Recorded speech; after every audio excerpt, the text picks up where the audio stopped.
was drowning. Another replied, or maybe she was blaming everyone else while she was hiding the truth. The idea that Tamar might have turned evidence over, though unproven, became the internet's favorite storyline. Every pause in Tamar's social media activity was read as guilt. Every quote about family boundaries became an interpretation of betrayal. People compared screenshots of her deleted tweets, writing theories about coded messages she might have left behind. Sometimes silence is safer than honesty, one post read, showing a now-deleted tweet Tamar once wrote years ago. Did she mean this all along? Fans wondered. Meanwhile, an old police record resurfaced online showing Towanda's 2005 arrest for forgery and theft by receiving. It was public record, but forgotten until someone dug it up again. Within hours, it was everywhere, on blogs, reaction videos, gossip podcasts. Maybe this isn't her first rodeo, a host joked in one segment. It was meant as entertainment, but it stung. Loyal fans who had watched the sisters grow through loss, fame, and heartbreak couldn't believe the internet was tearing them apart like this.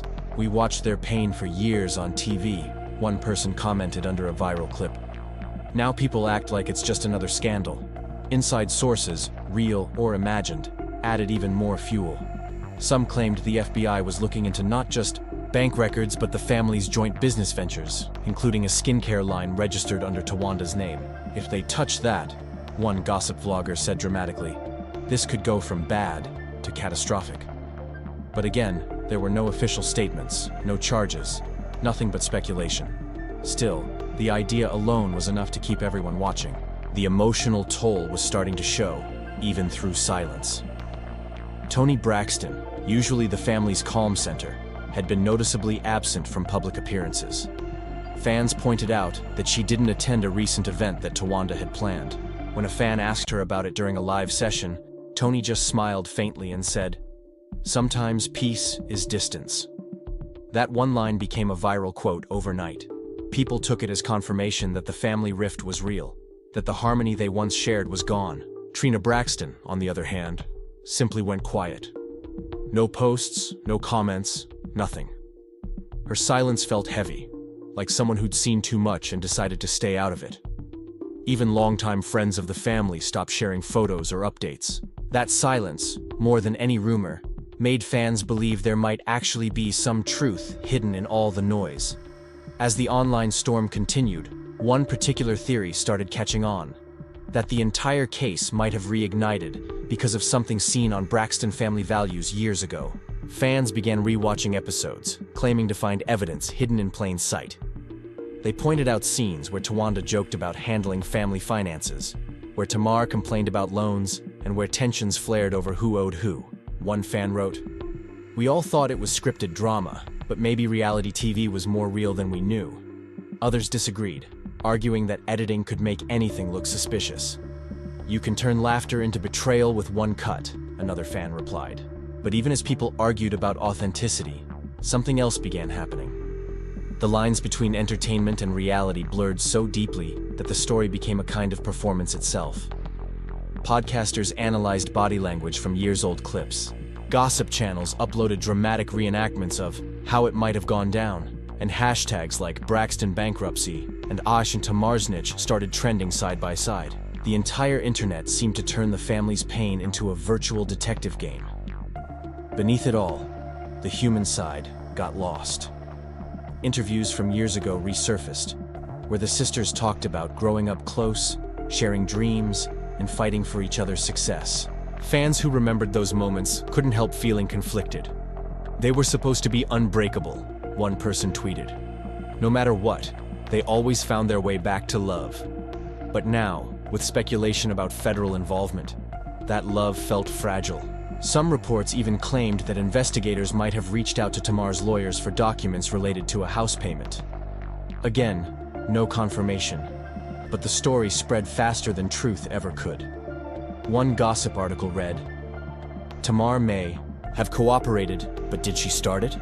The phrasing was careful but cutting, and it lit the comment sections on fire. She had to protect herself, one fan argued. If someone used her name, what was she supposed to do? Another countered, "Family doesn't talk to the feds, period." As for Towanda, she kept posting cryptic quotes about strength and forgiveness. One of her captions read, Sometimes the hardest storms reveal who's really in your corner. It sounded like resilience, but to fans, it was a signal. Either she felt betrayed, or she was trying to reclaim her image. People began choosing sides. Team Tamar trended one day, Team Towanda the next. Memes, reaction edits, and podcast debates turned the whole situation into entertainment gold. Yet the emotional weight behind the headlines couldn't be ignored. These weren't strangers. These were sisters, women who had built careers on love, unity, and public vulnerability. Now, the very openness that made them famous was exposing their deepest wounds. Everyone wanted answers, but the truth, if it existed, remained out of reach. And so, the speculation grew, each rumor feeding the next like a wildfire that refused to die down. Still, one lingering question echoed louder than the rest. Was this really about money? Or had the pressure of fame, envy, and unspoken resentment finally pushed the sisters past the point of repair? For fans watching from the outside, it was heartbreaking, fascinating, and impossible to look away. The internet had turned into a courtroom, with fans acting as prosecutors, defenders, and judges all at once. Everyone had an opinion, and every theory felt like a verdict waiting to be declared. But behind the endless debates and gossip clips, there was something raw and unsettling. People weren't just talking about numbers or paperwork anymore. They were talking about trust, betrayal, and what happens when love collides with survival. Rumors claimed that federal agents were digging through financial records connected to Towanda's skincare brand, her property transfers, and even her husband's consulting company. Nothing official was released, but that didn't stop the blogs from treating every leaked screenshot as fact. Sources say, one viral headline read, Towanda funneled income through her husband's account. Another claimed, Tamar's lawyers submitted proof of wire transfers. No one could verify any of it, but the audience didn't care. This wasn't just news. It was a story they'd been watching unfold for years. Fans began connecting dots between the reality show, past interviews, and the supposed investigation.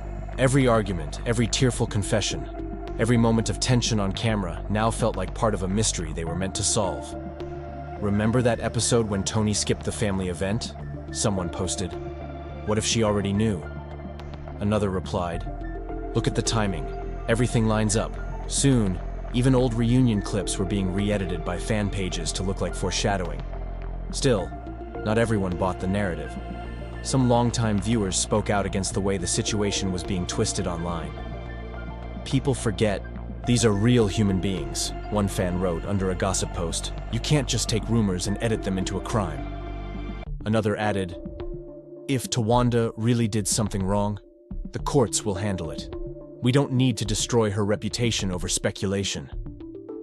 But their voices were drowned out by the wave of drama-hungry followers who craved new revelations every hour. As the story grew, so did the emotional fallout. Friends close to the family began distancing themselves, refusing to comment publicly.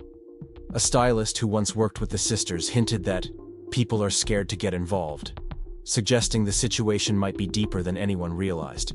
But again, it was unclear what was real and what was rumor. One day, a podcast claimed Tamar had provided evidence. The next, another outlet said she was completely uninvolved.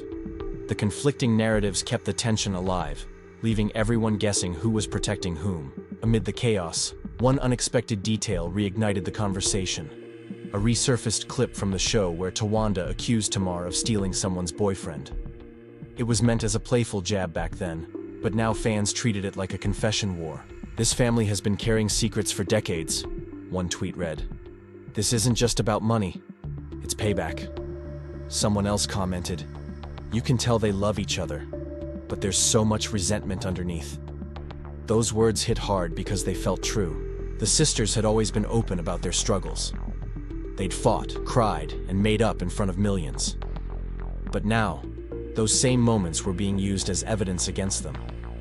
People clipped their laughter and turned it into irony, their arguments into foreshadowing, their silence into guilt. Fame had blurred the line between who they were and who the world thought they were. Even the quiet ones couldn't escape the noise. Trina, who had stayed out of the spotlight since the drama began, was suddenly dragged into the narrative. An anonymous post claimed she had inside knowledge of the situation, but chose not to intervene. Fans flooded her comments with questions, and when she didn't respond, that silence was twisted into confirmation. Every moment of peace became a new piece of evidence. The emotional temperature in the fandom hit a boiling point when someone leaked an old voicemail supposedly between Tamar and Towanda. The audio was unclear, the voices distorted, but the internet didn't hesitate. People slowed it down, cleaned the background noise, and filled in the blanks with imagination. "This is the call that started everything," one video claimed, hitting 1 million views in hours. "Listen closely," the narrator whispered. "You can hear the tension." Others called it fake, pointing out inconsistencies, but the damage was done. Once a rumor reaches 1 million screens, it stops being questioned. Through it all, the sisters remained silent. No official statements, no interviews, no comments. Fans waited for Tamar to post, hoping for a clue, but she didn't. Instead, she shared a single line on her story. "Sometimes silence speaks louder than proof." It wasn't a denial, but it wasn't an admission either. It was the kind of message that keeps a mystery alive. Tony, ever the composed one, broke her silence briefly during a radio appearance. When asked about the rumors, she sighed and said, "Family is complicated. We love hard and we hurt hard." It was a diplomatic answer, but her tone carried sadness. Listeners said you could hear the exhaustion in her voice, as if she'd been holding her family together for too long. The emotional fallout started to reach fans in unexpected ways. Longtime followers began posting old concert clips, writing captions like, "This is the family I remember," and "I hope they find peace."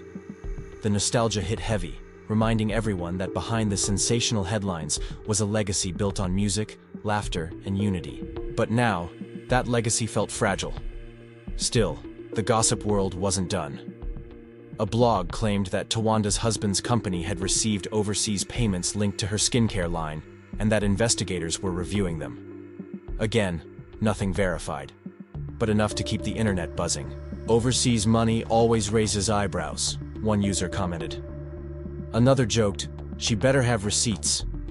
Memes flooded the web, mixing humor with shock, turning a serious situation into an entertainment loop. Somewhere between truth and speculation, the real story got lost. What began as a rumor about bankruptcy had become a full-blown saga about loyalty, pride, and self-preservation. People weren't watching for justice anymore. They were watching for the next twist. And every twist made the family seem more like characters in a show than real people with real pain. Behind closed doors, the Braxtons were reportedly avoiding each other. One source close to production claimed that calls went unanswered and that even group chats had gone silent. "They used to argue," the source said, "but now they don't even talk." Fans could feel the distance too. No more family photos, no more joint appearances, no more birthday tributes. It was as if the bond that once made them famous had evaporated under the weight of suspicion. And yet, through all the noise, one question lingered. The one nobody could answer. If all of this was just gossip, why wasn't anyone denying it? Was it legal caution, or was there something everyone was too afraid to say out loud? The internet didn't have the answer, but it didn't need one. As long as there were whispers, there would be watchers, ready to believe whatever came next. By now, the story had stopped being a headline. It had become a storm that refused to fade. Every scroll, every trending tag, every late-night post dragged the Braxton name back into the spotlight. What began as quiet speculation about bankruptcy, papers was now a swirling mix of emotions, accusations, and silence that cut deeper than any public feud ever could. Fans weren't just asking questions anymore. They were demanding answers. And every hour that passed without a response only made the suspense worse. Gossip sites published new updates daily, each one more dramatic than the last. One claimed to have court insiders saying prosecutors might offer Towanda a deal. Another insisted that Tamar's cooperation had triggered the investigation. None of it could be confirmed, but the pattern was clear. The more the family stayed quiet, the more the world filled the silence with theories. Podcasts ran with it, headlines twisted it, and reaction videos turned it into a soap opera for millions. On social media, the comment sections had turned into emotional battlegrounds. Some people defended Towanda fiercely, saying she was being unfairly targeted because of her past mistakes. Others blamed Tamar, painting her as the sister who sold out family for self-protection. Then, there were the ones who didn't choose sides at all. They just mourned